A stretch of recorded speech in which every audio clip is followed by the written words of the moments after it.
¿Qué tal? Bienvenidos al debate de Fundación Libertad y Desarrollo. Hoy vamos a hablar de las perspectivas que hay para las elecciones de este 2023 en Argentina. Y para ello me acompañan desde Tucumán Majo Romano Boscarino. Ella es economista, magíster en políticas públicas y es la directora de políticas públicas en Federalismo y Libertad. Y desde Ciudad de Guatemala me acompaña el doctor Ricardo Rojas. Él es doctor en economía, es abogado, fue juez en Argentina y actualmente es director del Centro Bruno Leoni en la Universidad Francisco Marroquín de Guatemala. Es profesor universitario también, así que con ambos vamos a conversar de lo que pasa, bueno, de lo que creemos que podría pasar este año en las elecciones de Argentina. Pero tal vez para darle un poquito de contexto a la audiencia, voy contigo primero, Ricardo. Las elecciones son a fin de año, son en octubre. Pero en este momento ya se empieza a hablar de las posibles candidaturas, se empieza a especular quiénes podrían correr y quiénes no. Y lo otro que es interesante es que en Argentina es obligatorio tener unas primarias, ¿no? Las famosas PASO. En esas primarias se definen las candidaturas. Contanos un poquito, para iniciar la conversación, más o menos cómo se ve ese calendario de este 2023. Bueno, sí, como vos decís, hay unas primarias que son obligatorias. Todo el mundo vota, puede votar por cualquier partido sin estar afiliado, eso se ha discutido si es bueno o es malo, pero lo cierto es que en agosto son estas primarias. En general, Juntos por el Cambio, el radicalismo ha usado las elecciones primarias y de hecho este año las va a tener. El peronismo no suele hacer elecciones internas, normalmente prefieren ir con todo ya decidido desde antes. No se sabe, este año es un misterio. Yo te diría que de cara a las primarias, el electorado está más o menos dividido, no sé si en tercios, pero en tres partes. A diferencia de otros años, tenés el peronismo históricamente, el kirchnerismo, que no se sabe bien a quién va a llevar de candidato. Cristina ya dijo que ella no va a ser candidata, pero nadie le cree, o sea, hasta el último día ella tendrá que decidir si va a ser o no candidata, y si no es ella, probablemente ella decida quién va a ser el candidato. Juntos por el Cambio, que sí va a tener internas, y ahí vos tenés dos grandes candidatos, ¿no? Horacio Rodríguez Larreta y Patricia Bullrich, que de ahí creo que va a salir uno de los, digamos, uno de los posibles presidentes. Y luego está Javier Milei, ¿no? que ha aglutinado parte del liberalismo, de la derecha, un rejunte de varias expresiones, incluso independientes y contrarias al establishment político, pero que tiene un alto caudal de votos. Hoy las situaciones son muy diferentes, porque Milei ya se sabe que es el candidato. En Juntos por el Cambio no sabés quién es el candidato, pero hay dos. De uno de esos dos va a salir. Y en el peronismo es una incógnita, todavía no se sabe quién va a ser el candidato. Y básicamente eso se define en agosto. Cuando vos decías, Ricardo, perdón, solo te repregunto un aspecto importante que en el peronismo no suele haber demasiada disputa en las primarias, es que no hacen primarias o que ya más o menos se sabe por regla interna quién va a ser el candidato y es un poco un ejercicio. Normalmente se decide previamente y luego las internas son una formalidad, porque ya hay una lista única. De hecho, en la actualidad, el actual presidente, Alberto Fernández, no solo fue elegido a dedo, sino que lo eligió la vicepresidenta. Debe ser el caso único en la historia donde el vicepresidente elige al presidente. Sí, bien, tomando esto en cuenta, Majo, para entrar en materia, bueno, hay que decir que el anuncio de Alberto Fernández de no ir por la reelección es inusual, ¿no? En los países donde hay reelección, normalmente el presidente en su primer periodo va a buscar la reelección. Tiene mucho que ver, ya que sos economista, aprovecho a preguntarte, los malos resultados económicos, ¿no? Y sobre todo la inflación, que es el problema, entendería yo, en estos momentos más importante en Argentina. Sí, sin dudas tiene que ver, pero la verdad es que esté o no como candidato no mueve los perímetros del plano económico, porque la presidencia de Alberto Fernández ya viene muy debilitada. Tuvo un pico de imagen positiva llegada a la pandemia, porque se mostraba como un líder que podía de alguna manera contribuir a esta situación lamentable que estábamos viviendo, pero la verdad es que los resultados, como vos bien decías, sobre todo en el plano económico, han sido desastrosos y de hecho la indefinición también de los candidatos tiene que ver con esta situación económica porque se habla todavía del ministro de Economía, que dicho sea de paso es abogado, que está a cargo de la cartera, que es Sergio Massa, que si bien forma parte de esta coalición oficialista, la verdad es que también está en duda su potencial candidatura justamente por los desmanejos que se traducen en una variable, digo, en la inflación, en qué es lo que está pasando con los precios, pero la verdad es que tenemos un descalabro económico en los distintos aspectos, ¿no? Fiscal, que por supuesto es la base de todos los problemas que tenemos monetarios, cambiarios, pero también desde la política la desconfianza y la falta de una planificación que define un norte, ¿no? Ha debilitado muchísimo al gobierno y por eso se espera que eventualmente haya efectivamente un cambio de color político en el gobierno, que como bien describía Ricardo, tiene que ver con Juntos por el Cambio o con este movimiento antisistema de Javier Milei, que también ha ganado fuerza, sobre todo por el enojo que tiene la sociedad, ¿no? Con la dirigencia política y con esta necesidad de cambiar de raíz algunas cosas y tomar decisiones contundentes y difíciles. Ricardo, bueno, no sabemos, como vos decías, ¿no? Hasta que no sean las PASO no sabemos si Cristina va a ser o no la candidata, pero hay un cálculo que ella tiene que hacer, ¿no? Ella tiene inmunidad por ser vicepresidenta y si optara, por ejemplo, no sé, al Senado, conservaría su inmunidad casi con total seguridad, ¿no? Porque lograría casi seguro un escaño. Si va a la presidencia, Sí. se la juega un poco, ¿no? Sí, a ver, ya el tema de la inmunidad va cada vez perdiendo más importancia por dos motivos. Primero, porque si se le confirmara la condena que tiene en primera instancia que no es firme, ahí no hay inmunidad que valga. Vos podés ser presidente de la República, pero si tenés una condena firme y tenés que ir a la cárcel, vas a la cárcel. Se acabó tu presidencia y se acabó tu libertad.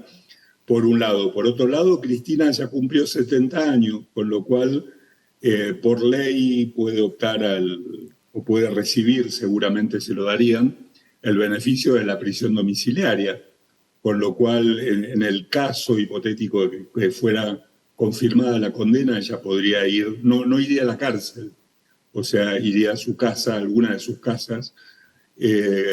Con lo cual el tema me parece que ella tenía mucho miedo a ir a una cárcel y eso ya de algún modo lo resolvió con la edad, con el tiempo.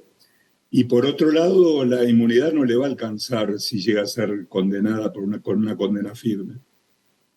Ahora, importante esa aclaración, digo, porque Ricardo fue juez penal, o sea que tiene experiencia en el ramo. Majo, en ese sentido, hablábamos un poco de los grandes panoramas. Realmente, ¿cuál es la expectativa, por ejemplo, en tu concepto, desde Juntos por el Cambio, por ejemplo, que sería un poco el partido donde militó Mauricio Macri?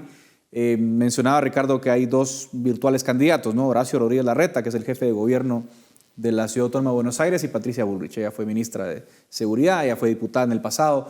¿Qué tanto difieren en el plano, digamos, vamos a decir, sí, de las políticas públicas?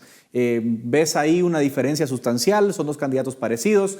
De cara, sobre todo, digo, a la política económica que podría plantear un gobierno de Juntos por el Cambio. ¿Qué tanta diferencia vemos entre uno y otro?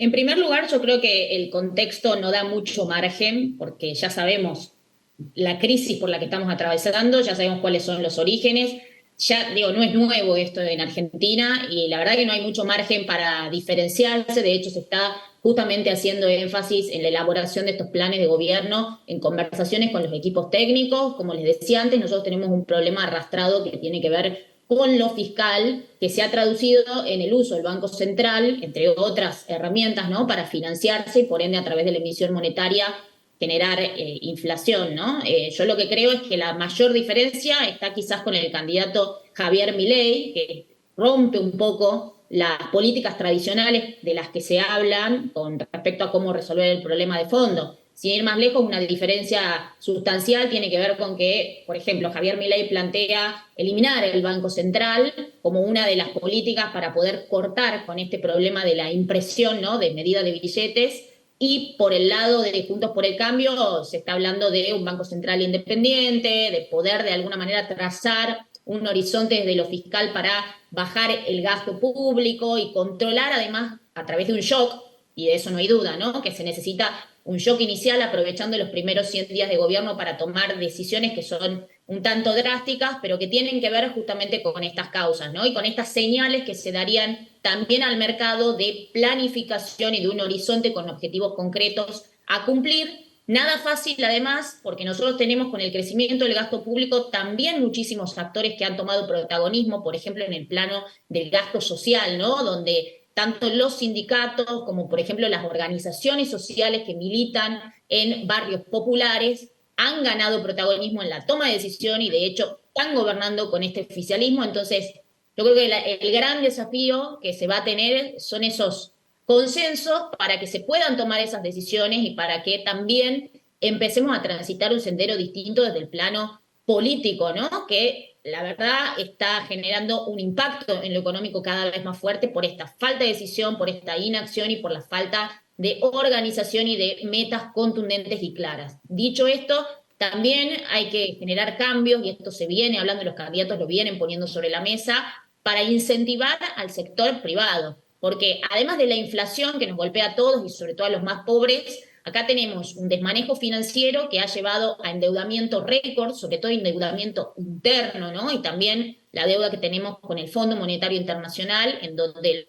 los acuerdos y los consensos son muy necesarios, porque se está pateando el problema hacia adelante, y en lo fiscal, que va a terminar esta deuda, en definitiva, repercutiendo, ¿no?, en lo que tengamos que pagar a futuro, en lo fiscal somos un infierno, es decir, hay un trabajo grande por hacer con reformas que disminuyan la presión impositiva que tiene el sector privado, porque acá lo que necesitamos son más empresas que generen más empleo genuino y que sostengan en definitiva la actividad económica que necesitamos, y las exportaciones, que hoy se necesitan más que nunca porque tenemos un vaciamiento, ¿no?, en términos de reservas. Entonces, sin exportación y sin promover a los actores que generan genuinamente esas divisas, como por ejemplo el campo, no vamos a poder avanzar. Y creo que en ese sentido, y Ricardo seguramente coincide conmigo, no hay mucho margen, asociándolo además a una reforma en lo laboral, porque tenemos leyes que son antiguas, poco flexibles, poco adaptadas a la realidad que hoy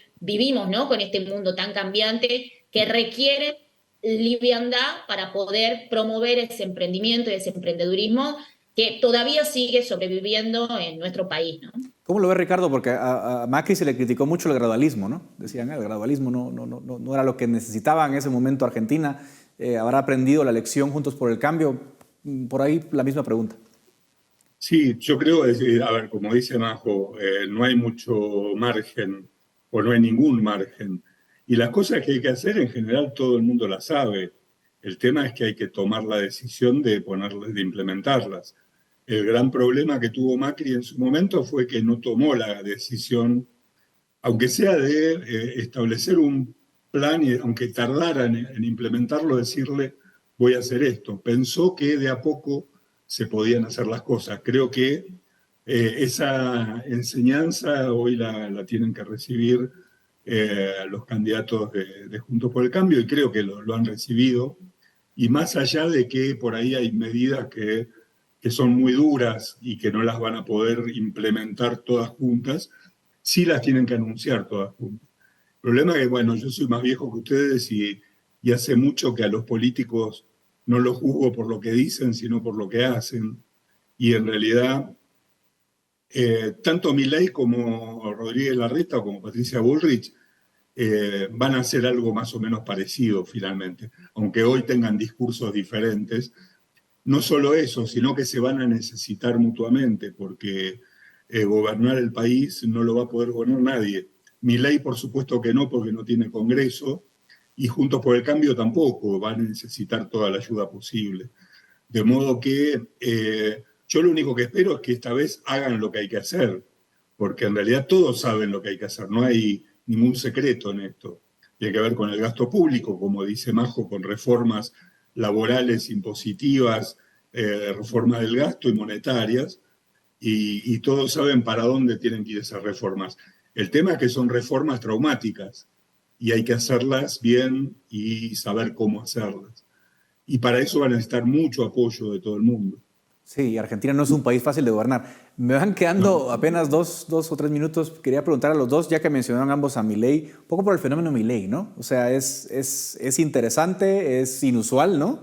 Un candidato libertario, ¿no? Con un apoyo popular grande, porque, bueno, todavía es pronto en la elección, pero de todas formas ya es un objeto de análisis, ¿no? En pocos minutos, Majo, Ricardo, ¿cómo ven las probabilidades de un Milei a lo largo de la campaña? Porque siempre, obviamente, le toman las declaraciones más radicales y eso a veces le resta un poquito de apoyos. ¿Cómo lo ves, Majo?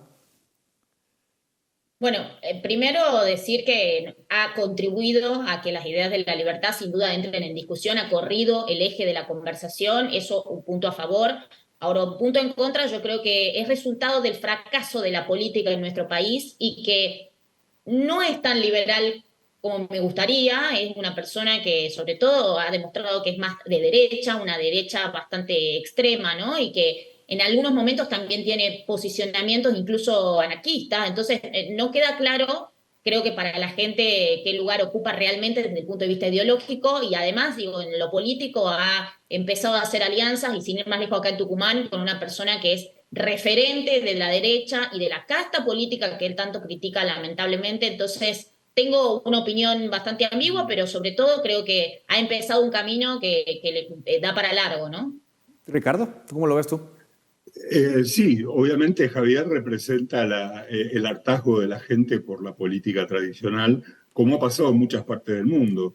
Y esto me parece que no tiene ideología, o sea, Javier es más bien liberal, obviamente, y se considera libertario, pero la gente que lo sigue a Javier no tiene ideología. Y sobre todo, si solo votaran, el otro día mostraron una encuesta, que si solo votaran los jóvenes de menos de 30 años, Milei ganaría las elecciones en primera vuelta. El punto es que hay mucho malestar. Es una incógnita, yo a Javier lo conozco desde mucho antes de que empezara la política y es muy inteligente. Hay mucho de acting en todo lo que ha hecho que le ha servido muy bien para posicionarse donde está. Es una incógnita qué es lo que podrá hacer si llega a ganar las elecciones. Pero me parece que tiene chances, porque en la medida en que los dos grupos tradicionales se van desgastando, y no te olvides, tenemos 8 meses hasta que empiece el nuevo gobierno. Es una eternidad en un país semidestruido. O sea, lo que puede pasar en los próximos 8 meses es realmente difícil de calcular. Sí. Y sin duda el espíritu del tiempo, como han dicho ustedes, está con la antipolítica, o sea que él tiene muchos números a favor suyo. Bueno, el tiempo se nos ha agotado. Yo quiero agradecer a Majo Romano Oscarino desde Tucumán y a Ricardo Rojas desde Ciudad de Guatemala por haberme acompañado en este interesante debate. Si me lo permiten, cuando se acerquen las PASO nos volvemos a conectar para ver qué está pasando en Argentina. Así que espero verles pronto a ambos. Y a ustedes muchas gracias por su atención. Hasta aquí llega el debate esta semana de Fundación Libertad y Desarrollo.